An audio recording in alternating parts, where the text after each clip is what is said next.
আসসালামু আলাইকুম রহমতুল্লাহ বারাকাতু। আজকে আপনাদের মাঝে শেয়ার করব আমি কিভাবে মাংস রান্না করছি।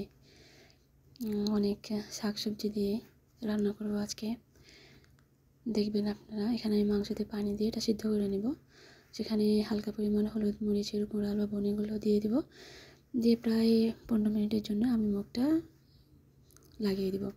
তারপরে তো এখানে হয়ে গেলে পরে সেটা ভিতরে যে একটা প্রেশার থাকে সেটা আমি বের করে দেব। দিয়ে তখন এখানে আমি পেঁয়াজ নিয়ে নিচ্ছি।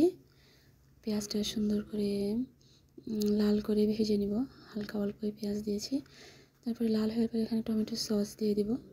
টমেটো সস, তারপরে হচ্ছে যে আরেকটি ফ্রোজিং করা একটা সস থাকে, সেটা আমি এখানে দিয়ে দেব। সুন্দরভাবে মশলা দিয়ে নেড়ে চেড়ে নেব, যেন তরকারিতে সুন্দর একটা রং হয়, এই জন্যই। তারপরে এখানে হচ্ছে যে সবজিগুলো ছিল সেটা হচ্ছে ঢেঁড়স আর এই যে সবুজ রঙের এটা এরকম ডাল। তো এটা আমি সুন্দর করে এখানে নেড়ে চেড়ে নিয়ে এই যে আমার যে মাংস সিদ্ধ করা যে পানিটা ছিল সেটা আমি এখানে দিয়ে দিলাম।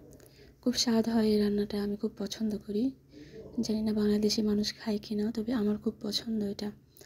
তো এই তো অবশেষে রান্না হয়ে গেল। আর এখানে সাদা ভাত রান্না করেছি, যেহেতু আমি ভাত পছন্দ করি, আমার ফ্যামিলির সবাই ভাত পছন্দ করে। এটা আমাদের আজকের রান্না।